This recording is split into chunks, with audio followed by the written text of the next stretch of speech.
Hey folks, welcome back for session 2 of building your book cover. It's me again, Charlie, here back for session 2, and just to recap on what we did during session 1, we explored research and how it's important for building a strong foundation for a project. Then we had a look at our creative voice and how we can be authentic to ourselves and our creativity.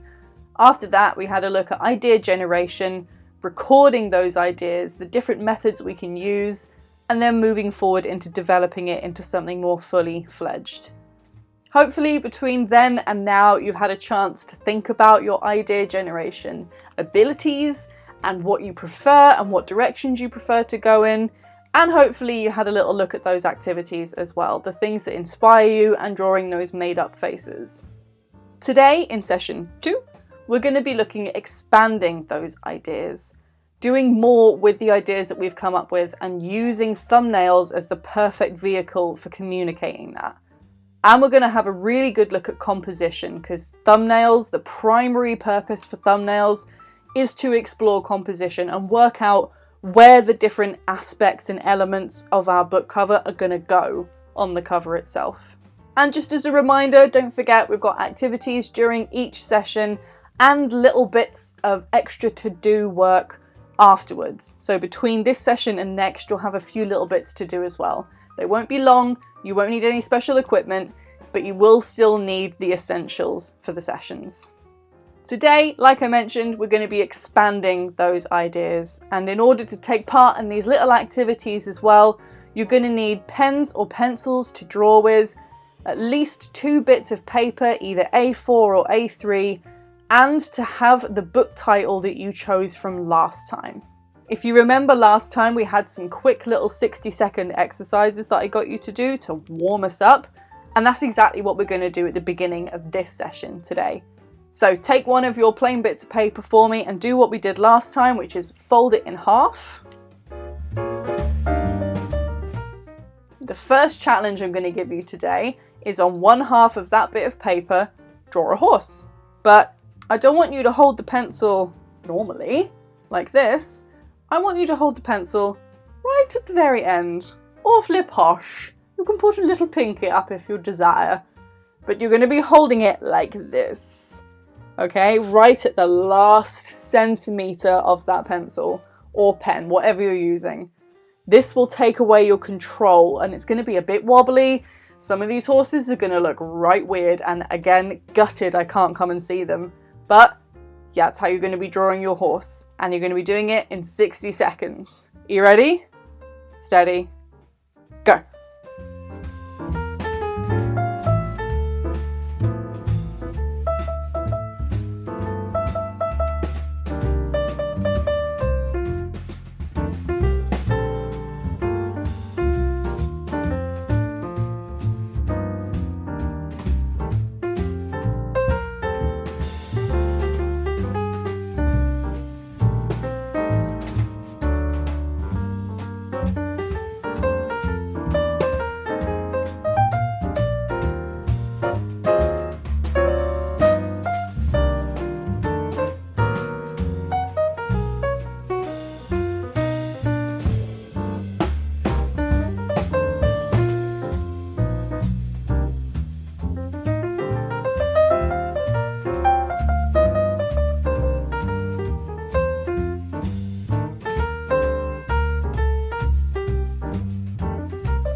Well done on creating your horse masterpieces.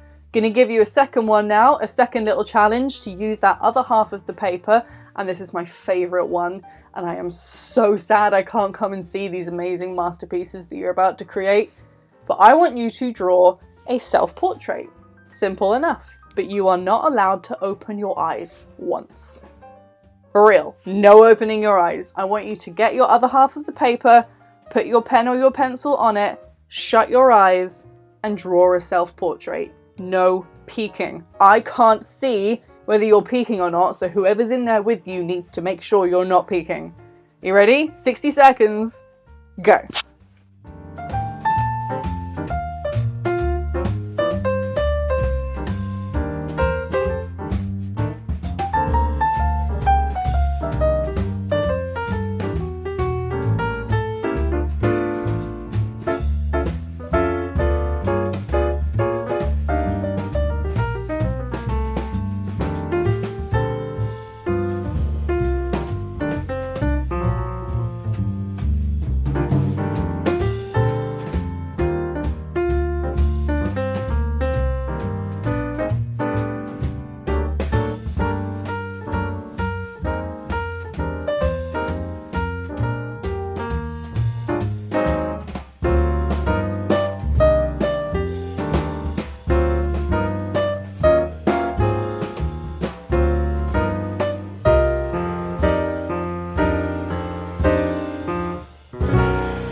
wakey wakey.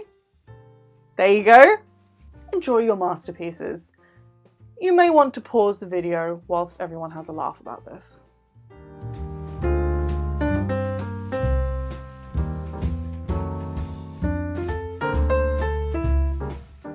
Now we're all warmed up and ready to go, let's get stuck into the session, and we're going to have a look at exploring these ideas and exploring them visually, because we are creating a book cover, remember, something very visual. My idea exploration and development starts with bullet points. Remember I said last time I love lists, and lots of mood boards as well, so we are exploring this visually. My mood boards, I prefer to do them digitally. I use Pinterest for mine, because it's easier to keep hold of all these images. You don't have to worry about printing it off or putting it in a book. There's no barrier there. It's all just chucking it onto a digital mood board. So if you want to explore things like Pinterest, feel free, but these are fantastic little avenues to keep hold of visual inspiration to develop ideas. I fill my mood board with a range of different inspirations. It isn't just illustration.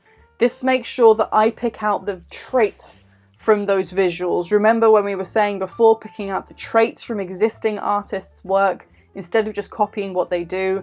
So if I've got mood boards full of ceramics and fashion design and interior design and plants, things outside of just what I do as a job, then I can make sure that I'm drawing inspiration from lots of different sources, and it keeps my work interesting and unique amongst other illustrations. There's loads of different reasons why I would pick certain inspirations. Certain things in my mood boards can be because I like the colour palette, or in this piece in particular, I really like the overlay that's been used. It looks like it's been screen printed. Some images are more for useful reference, practical reference in how to draw rocks for this example, and shape ideas for these very abstract organic shapes. Sometimes it's for gestural shapes, so this one looks much more painterly and gestural, and block strong textures, and character design. I love character design. I love designing characters. So any useful character design inspiration is always in my mood board. This is embroidery, so completely unrelated to how I work, but the layering and the beautiful botanical shapes in it definitely earned a place in my mood board. So let's have a look at certain things that I could pick out of book covers and that you should keep an eye out for as well when expanding your visual inspiration. So let's have a look at this one here first. The limited colour palette looks beautiful for it. It's using primarily reds, creams and blacks. It's stylized in minimal detail, so the actual marks involved are not high detail, it's not very complex, and the text is part of the illustration, which is a really important thing that we'll get to closer to the end of today's session.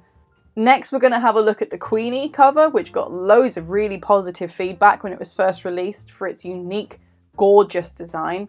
It's got plenty of negative space. All that pink space there is negative space, so it doesn't look too busy or too loud. Plenty of varied angles, especially on the text there, and the text is literally part of the illustration in the way that those braids are weaving in and out of the actual text itself. This graphic novel cover as well, I love to bits. The contrasting colour palette, orange and the blue teal colour, very popular with a lot of posters and a lot of covers at the moment. The eye is drawn in beautifully with those street lamps leading you into the middle. When we get to the composition part of today's session, we'll be talking about focal points and how to lead the eye to them. And the text is really bold and gestural. Looks like it's been done with a paintbrush. That's so much more interesting than text that just sits nicely in a grid. For contrast, here's a less than ideal cover. There is no negative space whatsoever. Every single part of this has got something in it. There's no colour palette consideration. 3 different fonts were used for some reason, and the perspective is just broken. There's no inclination here as to where the camera is, how big those horses are in the actual background. It's a bit of a disaster. Of course, there's no right or wrong set in stone way to create a book cover. It all depends on things like the genre and the audience and the things that the book wants to communicate Remember how we were saying with our creative voice, thinking about the impact we want to have on our audience and what we want to see in the world more often? It all depends on what the creative voice of the designer and the illustrator is. But there are some things that all book covers should do, some criteria they should all fill. First is ensuring that it grabs the audience's attention. That's one of the main tasks of a book cover. In order to do that, some strong, unique text is always useful. So overused typefaces often don't do as well, like that cover that I showed you a minute ago that had 3 different very common typefaces on it. So hand-drawn or slightly more niche type works better. Bold and well-considered colour palettes work beautifully, like this stunning cover that I'm showing you here. Designed or an illustrative style tends to be more successful than a photographic cover, but that isn't to say that photographic ones can't work beautifully as well. And having a really well thought out composition too, but as I said, we will get to composition in a minute and we'll cover all of it. Containing the basic information. So from a practical standpoint, book covers also need to communicate what they are about. So having a title and the author information, a blurb, retail details like the barcode and the price, and things like reviews and any additional text as well. And I only say this so when you get onto designing your book cover, you make sure you leave room compositionally and physically to fit these extra bits of information in. Another thing that very successful book covers do is leaving something to the audience's imagination. So by not showing every character, every setting, trying to fit everything into this cover, the audience is more drawn in because they're more likely to want to find out what the story's about. Using non-literal imagery is useful for this. So as an example, this Arrival of Someday cover here, those plants aren't coming from the ground, they're not coming from a pot, they aren't physically in that scene, so they're not literal, but they add an awful lot to the cover and really draw the audience into wanting to know what this story is about.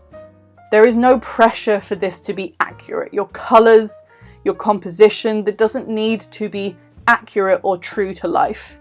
So these boots are not literally getting covered in plants, but they have aesthetic value and it really adds to the value of this book cover. Another thing successful book covers do is they make people want to proudly display it. Whether that's individual people, in a bookshop, social media, all of it is additional promotion for this book. It's getting it seen by more people, which is what book covers aim to do. People are more likely to pick it up and buy it if it's something they want to have displayed, if it's something they want to be seen reading, and they're more likely to recommend it as well if the cover is appealing and well designed. So as a little note along the bottom there, I've said, judging a book by its cover is bad for people, like we shouldn't do that with people, but it's not always bad for actual books. Like, I have no shame in saying I judge actual books by their cover, but I'm an illustrator. But having a well-designed book cover will have value. It isn't just the content inside. Now moving on to the actual creation and turning these ideas into something. So I will take this inspiration and my idea generation and start turning it into sketches. All these notes, all these mind maps and bullet points that I have, I can start sketching and start doodling. And what we're going to be focusing on today is thumbnails, such a vitally important part of the project creation process. Thumbnails are quick, small, and very, very simple sketches. They do not have to be detailed. They absolutely don't need to be perfect. And you draw tons of them. You draw loads of thumbnails of the same thing, the same cover, the same page. It's perfect for working out this composition because you can change your mind, you can move things around, and because they're quick and small, they take maybe 60 seconds to do each one. They're also important when you're working out text placement. So trying to work out where things are going to go, where the text will fit, working your illustration and your work around that, especially for book covers. Often once I've finished a few drawn thumbnails, I will try colour thumbnails, and we're not delving too much into colour today, but I wanted to quickly show you what my colour thumbnails look like. I just take the thumbnail I've already got. I normally do this digitally because it's quicker, and I will scribble some colour on top just to see how it works. I won't stay in the lines, I won't make it perfect, I won't do my shadows or anything like that. I will very, very quickly work out what colours work where. And to give you a visual idea of what this process looks like, here's an example of me building up the work. So it will start with this very, very simple, quick, messy sketch. Then I will develop that a little bit more over the top with more refined lines, working out where more additional details are going to be. After that, I will bring all of that down and work in clean lines and start creating the actual final line work that I'll be using, and eventually turn that into a final piece. So it's never a case of I have an idea, I'm going to do the final line work, it's done. It's very much building, so building on top of something, working out where everything goes first, then you work in with the details.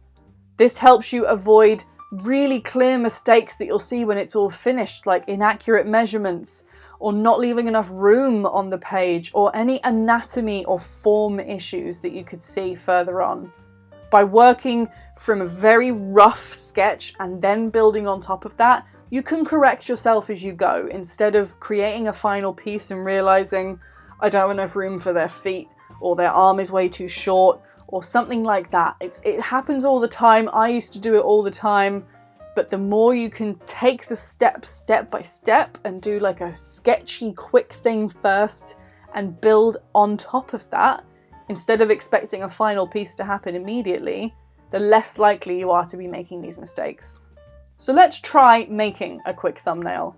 We're going to reverse engineer one, which means taking a final thing and pulling it back, making it in reverse. So I'm going to show you two of my book covers. You've got a couple here. I want you to choose which one you like, and I want you to turn it into a thumbnail. I'll give you 3 minutes to turn this into a thumbnail, and I want you to remember the key details about thumbnailing. Quick and sketchy. It's nice and messy. It can be bits everywhere. You can do it as many times as you like, and it only needs to show the very, very basic details. So this is not you copying the covers that I'm showing you. It's you creating a thumbnail of one of the covers that I've shown you. So 3 minutes, choose which cover you want to do, and turn that into a quick thumbnail for me. You're welcome to use the thumbnail template sheet that you've got, or you could do it on a plain bit of paper. It's up to you.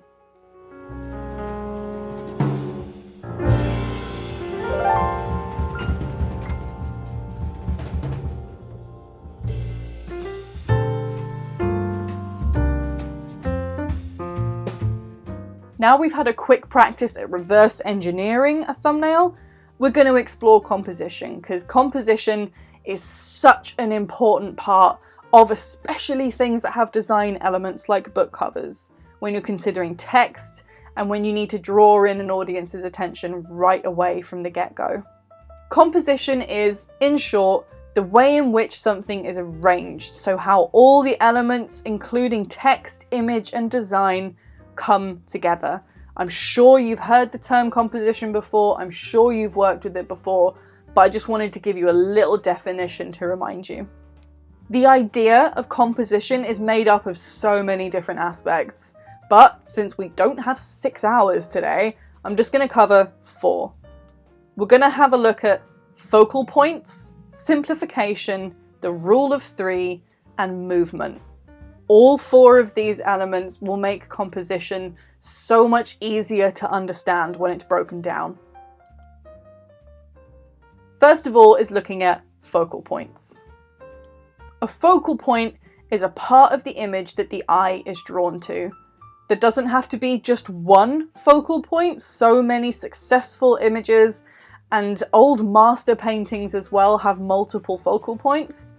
It can be an obvious focal point or something a bit more subtle, and there's a number of different ways to create this focal point, to create a part of your piece that the audience's eye is drawn straight to. So we're going to have a look at the different ways you can create that. First of all is using colour or contrast, and this wonderful little diagram here demonstrates that beautifully. It's quite obvious what the focal point is in this little diagram.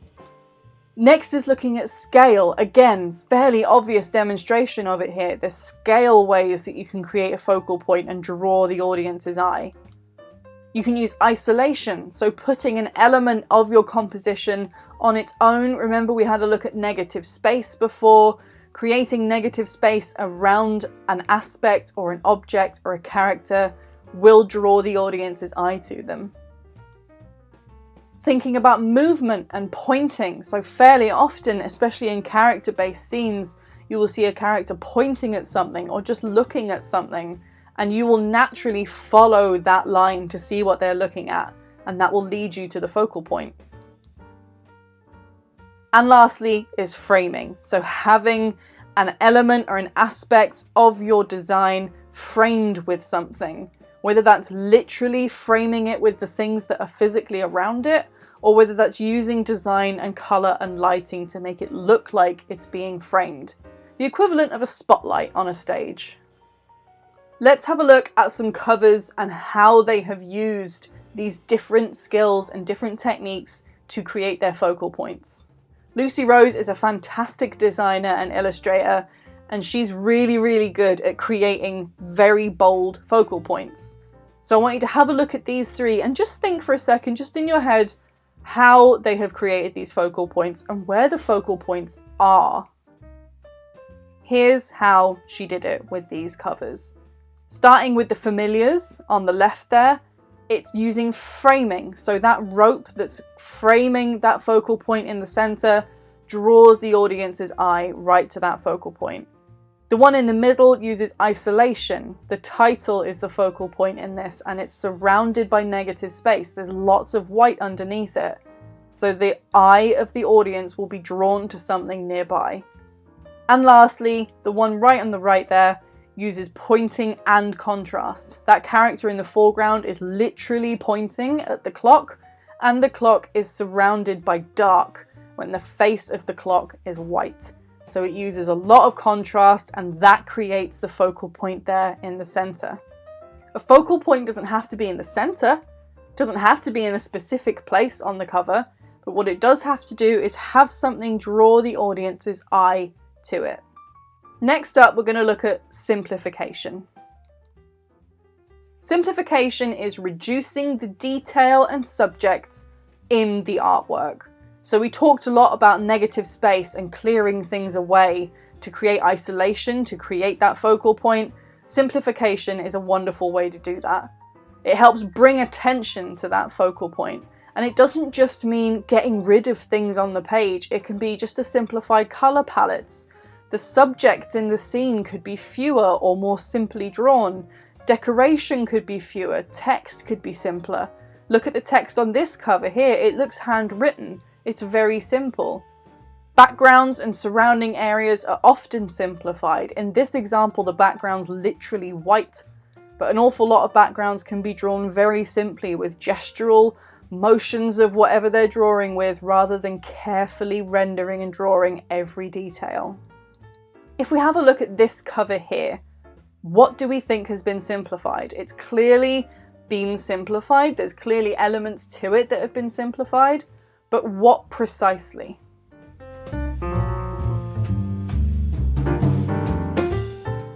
Here's what's been simplified. The background is just a plain, lovely neutral grey. The text is one colour, and it's again a very hand-drawn, simple text. The colour palette is very limited. There's mostly muted colours and those flashes of pink. And the subject themselves doesn't have much texture, doesn't have much line work. There's many elements to this that have been simplified, but simplification doesn't mean making it simple. It means making it impactful without necessarily making it busy. Simplification can also mean using negative space. And I'm sure you're familiar with that term. You may have done that exercise where you draw the negative or white space around an object rather than drawing the object itself. But negative space can be a really useful way to making your composition work and making a bit of breathing room in whatever it is you're designing. Bringing back this example, the less than ideal example, remember how I mentioned before, there's no negative space anywhere, there's no focal point, your eye doesn't know what to do with this cover. However, with this beautiful example, there is plenty of negative space. It draws the eye to certain areas of the piece. And just as a little reminder as well, negative space does not mean empty space necessarily. The negative space in this piece is full of detail, like there's line work, there's plenty of detail, but it's muted, it's contrasted with the stuff in the foreground, and therefore it has become negative space. Next part about composition is we're going to cover the rule of 3. The rule of 3 is using odd numbers when choosing focal points, subjects, and other elements of your piece. The 3x3 grid that we can see here is often used as the ideal composition, with those 4 main areas, the little blue squares, being the areas that the eye is generally drawn to.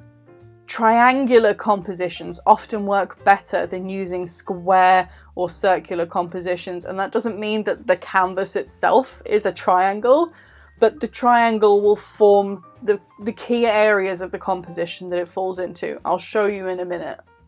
As a really good example of a successful composition, let's analyze this cover real quick. So what do we have here that works with the rule of 3? First of all is the composition falls into that 3x3 grid beautifully. You can see the main subject is mostly in the center square, and then we've got the text along the bottom. All of it falls into that grid really wonderfully. And into the triangular shape as well. So this is what I mean about a triangular composition. The eye is drawn up through the triangle with the text at the bottom. It works really nicely with the rule of 3. And I mentioned a minute ago that odd numbers in general work nicer. Odd numbers prevent the composition from being split in half, which can often feel just a little bit uncomfortable for the viewer having it split completely in half. Fairly often if you see large landscapes or something like that, you will notice that the sky and the ground take up thirds rather than halves. So maybe 1/3 is the ground and 2/3 is the sky. This can help lead the viewer's eye to something a lot nicer. It does apply to things like colour and contrast as well as just the subjects in the image. So instead of just stacking all your subjects into a pyramid whilst you're doing this composition, think about how you can use your colours and your contrasts to create the rule of 3. This also does help leave room for negative space and something called bleed, which is a term that's particularly relevant with book covers, and all it is the space around the edge of the paper. Because practically speaking, when you're working in publishing, print books get chopped. The paper will get chopped, so you need to make sure your details aren't too close to the edge in case they get chopped. So by using this rule of 3 and keeping things contained in their nice little triangles and nice little grids, you avoid things getting too close to the edge. Lastly is looking at movement. Movement is using flow and lines to avoid your composition looking too static or too stale. This can mean the movement of a character or an actual physical part of the piece, or a shape or a texture to lead the viewer's eye, like this example here. It holds the viewer's attention for longer, which is ideal for book covers because that's the purpose, remember, grabbing the audience's attention, because their eye is drawn around the piece rather than being able to absorb it all in one glance. It's another method of drawing attention to the focal points as well. Movement doesn't necessarily mean you have a character literally running across the front of your page. It can be literal or non-literal or compositional movement. Here's a good couple of examples here. So you've got literal movement with the motion blur, they're clearly literally moving, and then compositional movement with those beautiful flowing lines in the background communicating movement without literally showing things speeding by. The flowing lines create this lovely sense of movement, and this makes this overall aesthetic of this cover much more appealing to the viewer. It leads the viewer from one corner of the work all the way over to the next across the character, just like the little line behind these notes here. So how do we bring all of this together? We're going to use another beautiful book cover to analyze and work out the ways that the illustrator and designer used those 4 elements of composition that we just talked about successfully. First of all, the focal point. Where is the focal point on this piece and how have they managed to do it? The focal point is the center, where this text is. They've used isolation and framing to do it. The isolation comes from that white background, so also simplification actually, and the framing by using those beautiful plants to frame that text. The simplification comes from that negative space in the background. The background's very simple. Even where there's colour, it's a simple, pale colour. And there's block colours for the characters and the plants surrounding them. In terms of the rule of 3, there's 3 literal figures here. It's divided really nicely into the 3x3 grid, and it sits perfectly in that old reliable triangle. And lastly, looking at movement, those figures are moving from left to right, which is how we read with Latin Western text. We read it left to right, and the plants have lovely flowing lines through them. So there is both literal movement and compositional movement on this cover. And we mustn't forget, as I mentioned before, text placement. This isn't something that you want to just squeeze in right at the end. This is something that I was rubbish at doing right at the beginning of my publishing career, especially working in kids' books. I like to fill the page with illustration, and then I remembered I had to put text in there somewhere, and I was like, oh, I didn't leave any room. And if you try to squeeze it in, you can tell that the person's tried to squeeze it in. So make sure you have in your mind text needs to be on here somewhere. And the thumbnail stage is the perfect stage to be exploring where it can go. But let's have a little look at the places text can go, because it doesn't just have to be the middle or the top or anywhere. Text can go wherever you feel like putting it. These examples all have text in different places, different angles. Some of them are incorporated into the illustration literally. Some of them are put over the top and are more obviously designed into the illustration. Some of them are at a wonk. You can have your text however you'd like on your cover. It doesn't just have to be sitting at the top. So moving on to our actual book cover. Now that we've covered where to put text, how composition works, how thumbnails are developed, we're going to start developing thumbnails for our book cover. So make sure you have the title from last time so you know what you're working from, and then make sure you grab the thumbnail worksheet or draw your own, whichever works. But just before we get stuck in, I'm going to remind you of some little things to do with thumbnails and to do with this initial stage. Remember, genius ideas don't come into your brain immediately. You have to explore. You may think you know what this book cover is going to look like already, but remember, if you skip this step, if you force an idea, if you don't explore it first, you've not reached the full potential of what this cover can be. So remember to do this squiggly mad thing. You will do thumbnails that won't work. You will do sketches that won't work, and that's all completely okay. In fact, it's great. So explore lots of different ideas, and remember that you don't need to worry about this being wrong or making mistakes. This is a rough, quick idea generation stage, so you're starting rough. You're going to be refining this afterwards. So do not worry about this being a perfect picture. Do the opposite of what you think would be obvious. So turn something on its head. If you think that this word reminds you of something, flip it upside down. Make it completely unobvious and completely original. The more you can flip things on their head, the more exciting they can be. And don't forget that ideas can and should change during this process.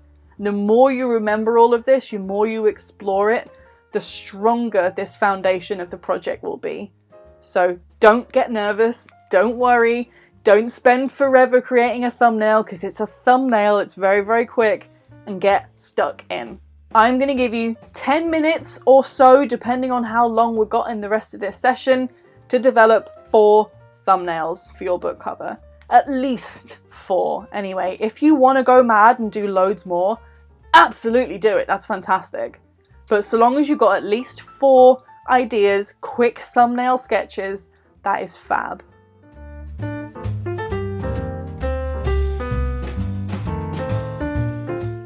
now you have some thumbnails. You have something, a beautiful visual foundation to start working on this amazing book cover. So well done, all of you, for taking part in all of this. This is building a strong foundation. Your book covers are going to look fantastic. So I'm going to give you your little to-do list for the things to do between now and the next session. First of all, I want you to find, either save or print, depending on whether you want to do this digitally or physically, 5 book cover designs that you love. And then I want you to list 3 reasons for each book cover about why you love them.